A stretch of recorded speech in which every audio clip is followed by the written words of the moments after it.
Okay, so I've decided to just say fuck going in order of my power rankings and just go in the order of whatever team I feel like talking about. And I also probably won't be talking about every team because I don't think I'll be able to hold up a daily schedule, but I don't know, I'm just gonna go with the flow. So with that, today we're gonna be talking about the Houston Rockets. Possibly the most interesting team in the NBA this season will be the Houston Rockets. After coming up short to the Warriors without Kevin Durant, the Rockets made a huge trade in the 2019 offseason. They moved Chris Paul as well as 2 first and 2 pick swaps to the OKC Thunder for Russell Westbrook, meaning Westbrook and Harden are back together again, now as 2 MVPs who have not been able to accomplish much outside of the regular season. Now, as for the joke that I promised to open all of these videos with, well, I can't think of anything that's more of a joke than people thinking that Russ and Harden, as they are right now, can work as a duo.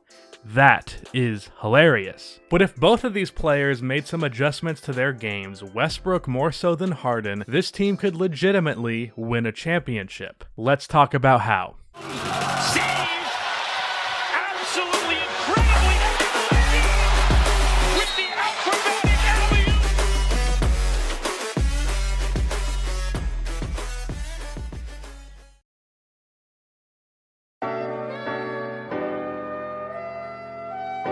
Now, anyone that follows this channel should know that I am not particularly fond of the way that Russell Westbrook chooses to play basketball. And as a result, people tend to think that I hate Russell Westbrook. But it's actually quite the opposite. The reason I am so critical of Russell Westbrook is because I see the greatness in him. He just seems to be so intent on making so many dumb decisions that hold him back from being as good as he can be, which frustrates the hell out of me. So actually, the fact that I like Russell Westbrook is the reason I end up being so critical. I remember marveling at his 2017 season, even though I didn't think he should have won MVP over Harden, but for everything that impressed the hell out of me with him came something that annoyed the hell out of me. But before we get too deep into that, let's talk about this roster. For the starters, Russell Westbrook, James Harden, Daniel House should be the starting small forward, we will go over why, PJ Tucker, and Clint Capella. And off of the bench, Austin Rivers is back at it again, being underrated as hell as a role player, Eric Gordon, who they just brought back on a solid deal for both sides, Gerald Green, Gary Clark, and Tyson Chandler. This is a solid roster to me. Not the greatest bench in the world, but also far from the worst. I think Austin Rivers, as I said a second ago, is highly undervalued as a role player. Good defender, solid playmaker, and shooter. Eric Gordon had a down year last season, but I still think that he is one of the best 6 men in the game. Gerald Green is inconsistent as hell, but that does also mean that he is good for a few crazy hot shooting games every year. And Tyson Chandler, I think, was an underrated pickup. He might be 37 heading into the season, but he is still an alright backup center, can do what Capella does, just not as well off of the bench. So when you sub out Capella, the offense doesn't have to change up as radically as it did with Nene as the backup center. But back to Westbrook,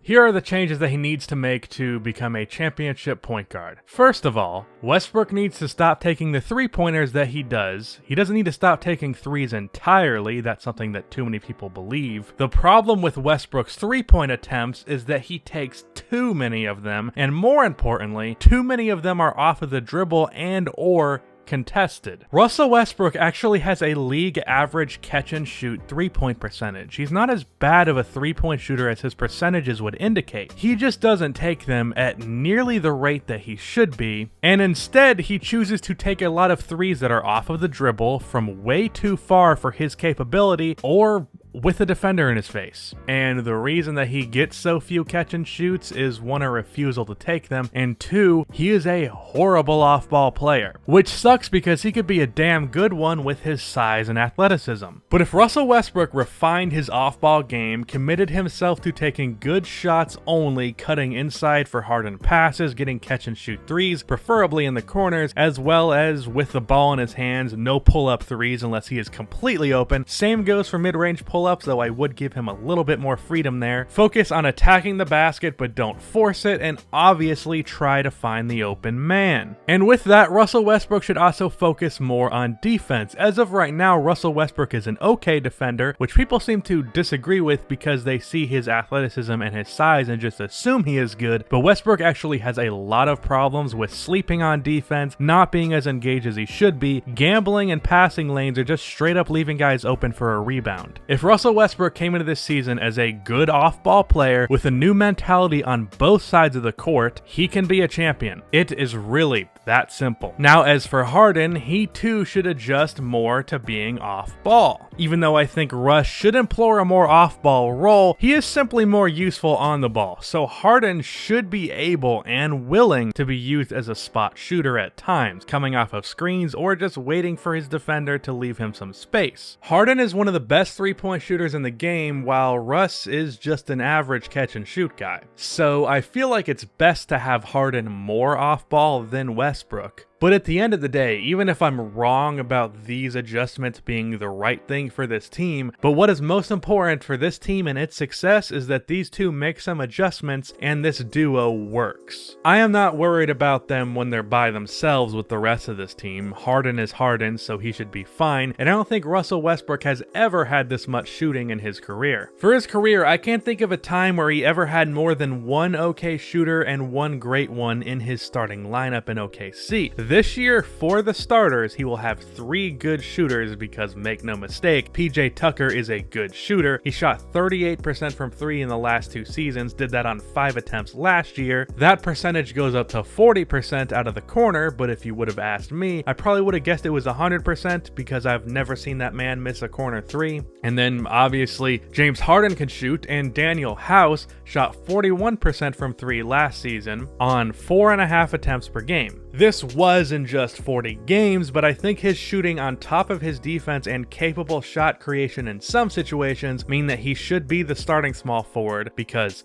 who the hell else is going to be? On top of all of that, Gerald Green is a good shooter. Inconsistent one, but still a good shooter. Eric Gordon won the 3-point contest, so I think that says enough. And Austin Rivers is a solid 3-point shooter. So with Russ on his own without Harden, he should have all the space in the world to get his shot off. Also, staggering Harden and Westbrook's minutes is kind of a given, and I expect that aspect of this Rockets team to at least appear to be better than that aspect between Harden and CP3. Because CP3 on his own, I doubt was as impactful or felt as impactful as Russ on his own should be with the Houston Rockets. This team is really set up to be very good so long as the relationship between James Harden and Russell Westbrook works. That is 100% the key to this team's success. Now let's say Russ and Harden make these adjustments and they play off of each other perfectly. Can they beat the Lakers or the Clippers? For the Lakers, I think Capella on Anthony Davis is okay. I think PJ Tucker would be fine as a LeBron defender, but that would leave Daniel House to defend whoever is the Lakers starting center, whether that's Dwight Howard or JaVale McGee. Regardless, I think the one-on-one defense would be fine there, but House would be killed on the rebounding. Even if Russ helps there, that would be a big hole in the defense. So LA could be a problem for the defensive matchup, but Russ and Harden should be fine on offense. No point guard on the Lakers is stopping Westbrook, and Danny Green is a good defender, but by no means is he locked down. I think if Russ and Harden worked out, I would say it's a coin toss between them and the Lakers. For the Clippers, I would have to give it to them purely because of the defense. Paul George and Kawhi Leonard would just simply lock down Harden and Russ, and then on defense for the Rockets, House would have to defend one of the two, and while he is a good defender, he isn't a great one, and if they start JaMychal Green, Harden would have to guard him, once again a rebounding disadvantage. So this team will have some matchup issues, but overall,